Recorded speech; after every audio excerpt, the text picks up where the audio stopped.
Hypocrites are similar to a donkey carrying books. Like all other beings, hypocrites are powerless creatures under God's control.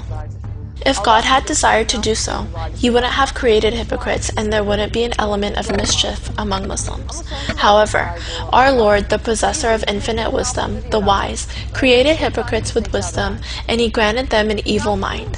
This evil mind of hypocrites is sure to lose against the Qur'anic wisdom of the believers. The hypocritical intellect only helps hypocrites to play little cunning games and gain the admiration of the unbelievers.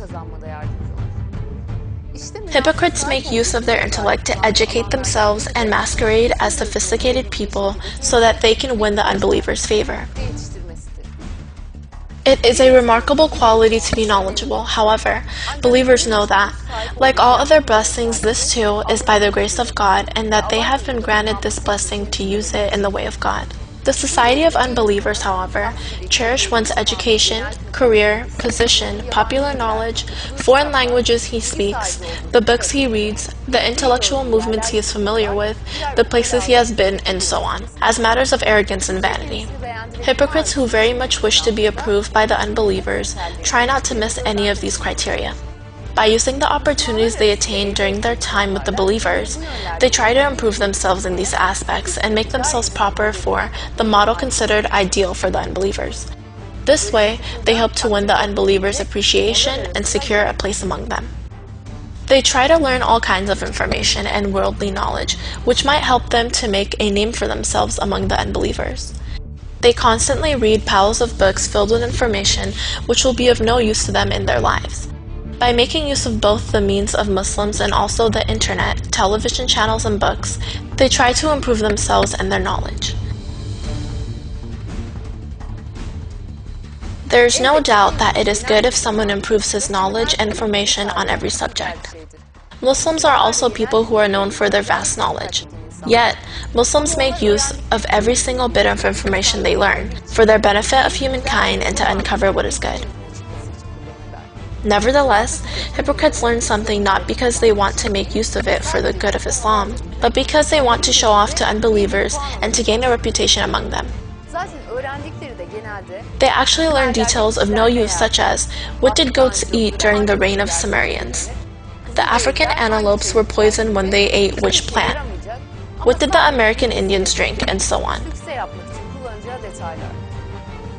For example, all of a sudden they may say, let me tell you about the number of sheep in Brazil. Their purpose is to surprise people who listen to them and make them say, oh, he really has a great deal of knowledge. Indeed, unbelievers, or those who have weak faith, or who are not aware of the real owner of all knowledge is God, are really impressed when they hear them talk about these. While Muslims spare their every moment of their lives doing something for the benefit of mankind, they also improve their worldly knowledge.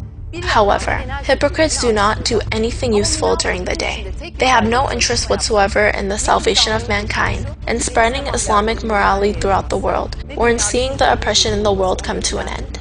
They spend the whole day reading books and obtaining information, which they might use to obtain the admiration of unbelievers, yet they have no interest in practicing and preaching what is told in the verses of the Quran. Moreover, a feeling of egocentrism covers hypocrites' soul whenever they read a couple of books or learn a few new things. They see themselves superior than anyone. They consider themselves a sort of scholar or innovator. No matter how much information a person may have, his efforts will do him no good as long as something is missing in his soul and heart, and unless he has a Quranic reasoning to make wise use of that information. What makes someone worthy is the beauty in his heart and the values he cherishes in his heart. A person may store all the information he has learned in his brain, yet it has no value when he has no art of crafting that knowledge in his heart. Just as he memorizes all books on worldly knowledge, hypocrites also know the verses in the Quran by heart. History is full of hypocrites who look like scholars and learned men and who memorize the Quran, the Torah, and the Gospel. Their speeches contained much knowledge, but their heart had no knowledge of Ma'rifatullah. The knowledge of Ma'rifatullah, the gnosis of God, is a knowledge not written in books, but in the hearts of those who are close to God.